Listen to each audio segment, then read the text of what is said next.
Bonjour et bienvenue à cette édition d'Info.tvc de ce mardi 27 avril 2021. De retour en studio, j'ai réussi à sortir de ma cour, la neige est fondue.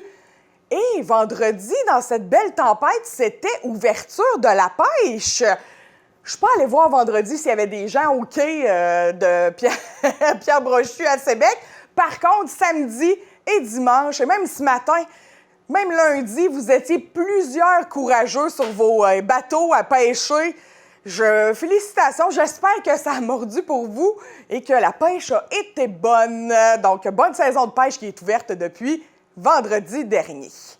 On va commencer tout de suite avec les chiffres de la COVID en ce 27 avril qui ont été confirmés à 11 h par le 6 du Bas-Saint-Laurent. Donc, le Bas-Saint-Laurent a 48 nouveaux cas aujourd'hui pour un total de 2836 cas. En fin de semaine, ça a été c'est monté rapidement avec presque 85 cas là, samedi, dimanche et lundi. Donc, ça va vite. Beaucoup de cas. Nombre de cas actifs au Bas-Saint-Laurent, 304 cas.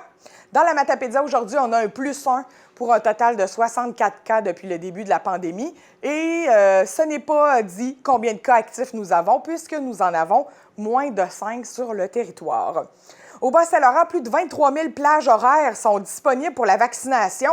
Et d'ailleurs, à ce sujet, la responsable de la vaccination au Bas-Saint-Laurent a tenu un point de presse aujourd'hui, puis on va vous le présenter dans son intégralité vendredi à l'émission Info.tvc, l'hebdo. Donc, vendredi, vous aurez tous les détails. Par contre, je vous ai sorti un peu d'informations. Donc, dès aujourd'hui, la vaccination est étendue aux personnes présentant des limitations physiques, intellectuelles ou le spectre de l'autisme. Vous pouvez vous faire vacciner en pharmacie ou au centre de vaccination. Vous prenez rendez-vous avec le numéro de téléphone que vous connaissez maintenant ou sur Clic Santé. C'est très simple. J'ai fait le test ce matin, puis c'est très, très simple. Là. Vous cliquez vos disponibilités, si vous faites partie d'un groupe de maladies chroniques et ensuite, go, vous choisissez votre plage horaire et c'est fait. 23 entreprises ont été choisies au Québec pour devenir des pôles de vaccination en entreprise. Par contre, aucune au Bas-Saint-Laurent ni en Gaspésie.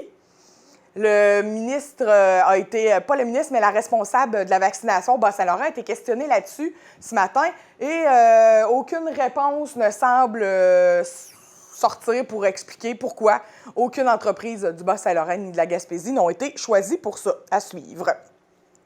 C'était jour de point de presse du gouvernement du Québec avec M. Legault, le ministre de la Santé, M. Dubé, et Horacio Arruda, le directeur de la santé publique, le directeur national. Des bonnes nouvelles pour les régions en rouge foncé, excepté quelques petits territoires. Assouplissement des mesures. Couvre-feu 21h30 au lieu de 8h. Les élèves de retour aux primaires. Donc, assouplissement très graduel et très prudent parce que les variants courent toujours. Bientôt, la vaccination sera disponible pour tous. Je ne sais pas combien de questions le ministre de la Santé a réussi à répondre avec un je ne sais pas ce midi au point de presse, mais les journalistes étaient très persistants à savoir comment on va faire, est-ce qu'il va y avoir des listes d'attente, ça va-tu être... C'est pas encore dit avant de lancer la vaccination ouverte à tous et les procédures pour avoir un rendez-vous. Ils attendent de voir comment les groupes de gens qui sont autorisés à partir d'aujourd'hui, c'est-à-dire les gens aspects de l'autisme, qui ont des déficiences mentales physiques, etc., et les maladies chroniques, vont prendre des rendez-vous parce que jusqu'à maintenant, c'est pas tant un succès pour ces catégories de gens ils tardent à prendre rendez-vous pour les vaccins. Donc, si vous faites partie de cette catégorie à la maison, vous avez des gens dans votre entourage qui font partie, prenez un rendez-vous, faites-vous vacciner. Plus vite nous serons vaccinés, plus vite nous pourrons déconfiner. M. Legault aussi s'est avancé sur un possible plan de déconfinement pour l'été qui sera à venir dans les prochaines semaines. Il ne nous promet pas que chaque étape aura sa date précise. Par contre, ils vont nous faire un portrait de comment pourrait se dérouler l'été si tout reste comme ça et si le nombre de vaccinations qu'ils souhaitent deviennent atteints, c'est-à-dire 75 % de la population qui ont eu la première dose et je pense une vingtaine de % pour la seconde dose. Les conditions gagnantes, par contre, pour un déconfinement et avoir un été plus normal sont toutes là. Donc, la chaleur, la fin de l'année scolaire qui s'en vient et la vaccination qui fait bon train. Du côté de la Matapédia maintenant. Marchons, la Matapédia annule sa saison 2021. On s'en doutait. Selon un communiqué de presse que nous avons reçu, le comité a pris en considération la sécurité des marcheurs et des hébergeurs pour en arriver à la conclusion qu'ils devaient annuler leur saison. Donc, la saison 2020 a été annulée et la saison 2021. Parce que Marchons, la Matapédia, c'est un peu notre chemin de Compostelle à nous et le succès de cette grande traversée est surtout basé sur l'accueil des gens. Donc, on va dormir chez des gens qui se sont embarqués dans l'aventure de Marchons la Matapédia. Donc, vous comprenez que c'est pas possible pour cette année. Donc, partie remise pour 2022. Vendredi, je vous avais promis de vous dire comment s'étaient classés nos projets matapédiens au défi Ose entreprendre. Nathalie, vous avez fait un super topo la semaine dernière sur nos finalistes. Eh bien, 3 de nos projets matapédiens se rendent en finale. Donc, dans la catégorie primaire deuxième cycle, qui sont 3e et 4e année, bienvenue dans la Matapédia de l'École Saint-Rosaire. C'est démarqué, bravo! La catégorie primaire 3e cycle, donc 5e et 6e année, c'est Retrouve tout de l'École Caron qui s'est démarquée dans cette catégorie. Et la catégorie secondaire 1er cycle, donc secondaire 1 et 2, c'est la revue de sport extrême de la polyvalente Fort-Rimont qui s'en va en finale provinciale. Alors, bravo à tous les gagnants et bravo aussi à tous ceux qui ont fait un projet Ose entreprendre. C'est beaucoup de travail et ça donne un résultat, c'est très valorisant. Donc, bravo de vous engager, les jeunes. La semaine dernière, on a fini ça en vous disant « Mardi 27 avril, grève scolaire, prévoyez-vous un... » Eh bien, plus tard dans la soirée, on a reçu un communiqué qui disait « Grève est annulée, donc pas de grève aujourd'hui, tout se déroule normalement. Les négociations entre le gouvernement et les centrales syndicales vont bon train, donc ils ont décidé d'annuler la grève pour l'instant. Donc, on n'a pas eu de casse-tête aujourd'hui. » Vous avez des pneus à clous pour l'hiver, eh bien, sachez que vous avez jusqu'au 1er mai pour les enlever. Prenez un rendez-vous dès maintenant si ce n'est pas encore fait. Moi, j'attendais que la tempête des poteaux arrive. Je pense que c'était la semaine dernière, ça.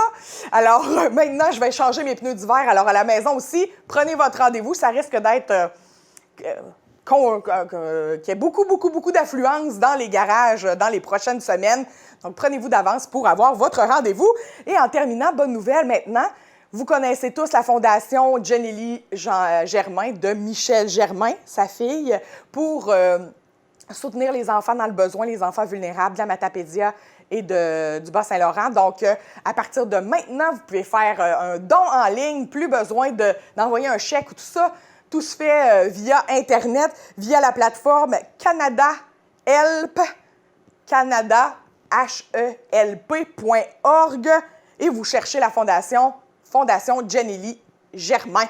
Et vous allez pouvoir contribuer à cette belle formation qui a toute une mission.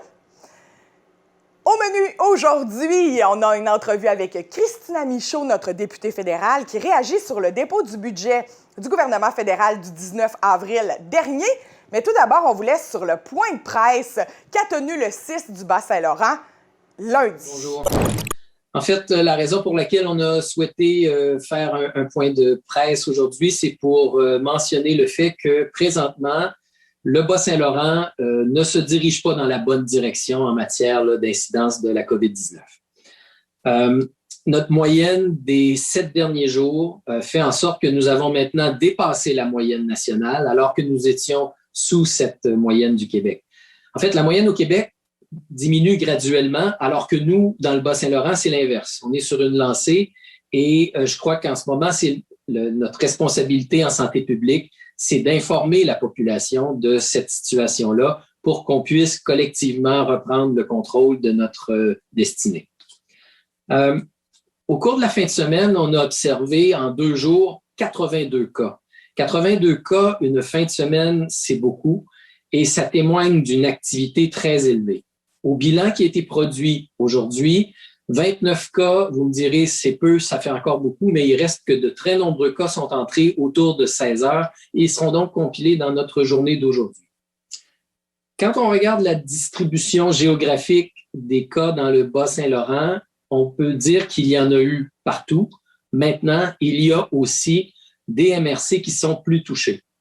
Si on regarde le nombre de cas actifs par 100 000 qui témoignent de l'activité des 14 derniers jours, le Kamouraska et la MRC de Rivière-du-Loup sont des endroits où le virus est encore très présent et on a besoin donc d'être extrêmement vigilant parce que les taux sont très élevés. Maintenant, si on regarde le bilan aujourd'hui que nous avons publié, nous avons également une MRC qui a manifesté 13 cas. Donc, on observe 13 cas dans Rimouski-Neigette, ce qui est plus que les deux autres MRC. Ça fait en sorte que ce virus-là, bien sûr, il est très présent dans notre communauté. Il y a de la transmission communautaire qui est élevée. Et comme on a des déplacements entre nos différentes populations, ici à l'interne, dans le Bas-Saint-Laurent, bien, on a évidemment des situations qui sont appelées à être on doit être vigilant partout. On ne peut pas considérer que ce problème-là, c'est le problème des autres. Et présentement, nos statistiques, elles ne sont pas favorables. 82 cas en fin de semaine qui s'ajoutent à un mois où on a eu de très nombreux cas, ça entraîne des perturbations nombreuses dans notre région. Des perturbations importantes sur le fonctionnement de nos écoles, fonctionnement scolaire, fonctionnement également de nos services de garde. Donc, de très nombreux services de garde et écoles sont touchés, risquent d'être touchés et ça perturbe le fonctionnement de nombreuses familles. Mais également, on a aussi des perturbations dans notre façon de dispenser des soins. 4 hospitalisations supplémentaires au bilan aujourd'hui, ça nous mène à 12, dont 3 aux soins intensifs. C'est notre plus haut total atteint et ça fait en sorte qu'on a une certaine inquiétude de voir ce chiffre-là augmenter sa poursuite. On a eu, bien sûr, des hospitalisations par moment où il y avait des regroupements qu'on a pu faire, mais en ce moment, avec 12 hospitalisations, on souhaite pouvoir voir ces résultats-là diminuer, mais avec le nombre de cas qu'on voit chaque jour, statistiquement, on doit se préparer à collectivement avoir des jours plus difficiles. Ça fait en sorte qu'on consacre beaucoup de ressources hospitalières aux hospitalisations pour la COVID. Et notre objectif a toujours été de réussir à maintenir l'ensemble de nos activités hospitalières, mais également de soins de toute nature à notre population. Ce qui nous crée des problèmes, c'est évidemment, et c'est encore le cas aujourd'hui, ce sont des rassemblements qui ne devraient pas avoir lieu d'être. Des rassemblements familiaux, des rassemblements sociaux, des milieux de travail où on ne porte pas le masque adéquatement et où la transmission se fait. Donc, en peu de mots, j'ai envie de demander aux gens du Bas-Saint-Laurent de poursuivre les efforts parce qu'on en a besoin. En ce moment, c'est pas le temps d'aller visiter des gens qu'on aime ou qu'on n'a pas vu depuis un bout de temps. C'est pas le temps. Et quand quelqu'un nous invite à le visiter chez lui ou chez elle, c'est pas une bonne idée. Au travail, on porte le masque. Quand on va faire des commissions à l'épicerie, à la pharmacie, à la SAQ ou autres commerçants, les gens portent le masque et la transmission ne se fait que très, très peu. Mais dans tous les autres milieux de travail, le port du masque est nécessaire. Et si on a enfin des symptômes, on ne doit pas tarder à consulter et à prendre un rendez-vous pour un examen de dépistage. Aujourd'hui, nos enquêtes nous montrent que malheureusement, plusieurs personnes tardent, croyant peut-être à tort que c'est un rhume ou autre problème de santé. Quand on a mal à la gorge, quand on a des frissons, quand on a des myalgies, quand on se sent pas bien, quand on a de la fièvre, quand on tousse, quand on perd l'odorat, quand on perd le goût, quand on a un seul de ces symptômes-là, ça devrait nous alerter. On devrait passer un test de dépistage. Maintenant, sur une note un peu plus positive, nos efforts de vaccination se poursuivent. Dans le Bas-Saint-Laurent, on a atteint 35 % de notre population qui est vaccinée. Ça dépasse de 2 points de pourcentage le pourcentage au Québec de 33 %. J'aimerais mentionner que on a encore des plages disponibles pour les groupes qui sont ciblés. Donc, pour les gens qui sont âgés entre 60 et 69 ans, ne vous privez pas de la chance que vous avez de prendre un rendez-vous pour la vaccination. En ce moment, nos taux de vaccination, nos couvertures vaccinales chez les 60 à 69 ans sont plus basses que dans le reste du Québec. Donc, on a un rattrapage à faire de ce côté-là. De la même façon, si vous souffrez de maladies chroniques et que vous n'avez pas 60 ans, vous êtes admissible. Donc, sur le site Internet gouvernemental et du CIS, il y a les types de maladies chroniques qui sont admissibles, mais diabète, maladie pulmonaire, maladie cardiaque, il y en a de toutes sortes qui vous permettent d'avoir accès au vaccin. Alors, dans les prochaines semaines, on a une responsabilité collective, diminuer la circulation de ce virus-là, et ça se fait en respectant les consignes sanitaires que tout le monde connaît. Qu'on soit tanné ou non, on doit faire un effort collectif. Puis d'un autre côté, on poursuit nos efforts de vaccination qui nous aideront à passer à travers cette période-là, comme on est passé à travers les précédentes. Merci.